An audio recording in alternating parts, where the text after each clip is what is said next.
നിങ്ങളുടെ അശ്രദ്ധ ഒന്ന് തന്നെയാണ് നിങ്ങൾക്ക് ഇഞ്ചുറി ഉണ്ടാകാനുള്ള കാരണം.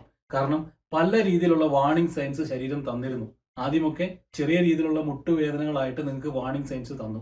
നിങ്ങൾ ജിം വർക്കൗട്ട് ചെയ്തുകൊണ്ടിരുന്നപ്പോഴാവാം, അല്ലെങ്കിൽ നിങ്ങളൊരു ഫിസിക്കൽ എഫേർട്ടുള്ള ജോലി ചെയ്തുകൊണ്ടിരുന്നപ്പോഴാവാം, അല്ലെങ്കിൽ കുറേ നേരം നിന്നും നടന്നും ഒക്കെ ടയേർഡ് ആയതിനു ശേഷമാവാം നിങ്ങൾക്കൊരു മുട്ടുവേദന വന്നിട്ടുണ്ടായിരുന്നിരിക്കും. പക്ഷെ ഇത് നിങ്ങൾ സാധാരണമായി കണക്കിലെടുത്തു. എന്നിട്ട് എന്ത് ചെയ്തു? ഇതൊന്നും മൈൻഡ് ചെയ്യാതെ നിങ്ങൾ വീണ്ടും കളിക്കാനായിട്ട് ഇറങ്ങി, അല്ലെങ്കിൽ ഫിസിക്കൽ എഫേർട്ട് വരുന്ന കാര്യങ്ങൾ വീണ്ടും ചെയ്തു.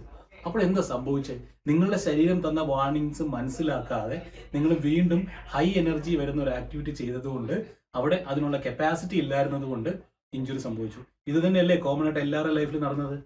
അപ്പൊ തിരിച്ചറിയണം, ശരീരം തരുന്ന വാർണിങ്സ് 100% നിങ്ങൾ തിരിച്ചറിയണം.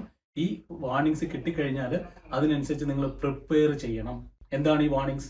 ഈ വാർണിങ്സിനനുസരിച്ചിട്ട് നിങ്ങൾ പ്രിപ്പയർ ചെയ്ത് അതിന് വേണ്ട കാര്യങ്ങളൊക്കെ ചെയ്തതിന് ശേഷം മാത്രം നിങ്ങൾ ഫിസിക്കൽ എഫേർട്ടുള്ള ജോലികളിലേക്ക് ഇറങ്ങിത്തിരിക്കുക.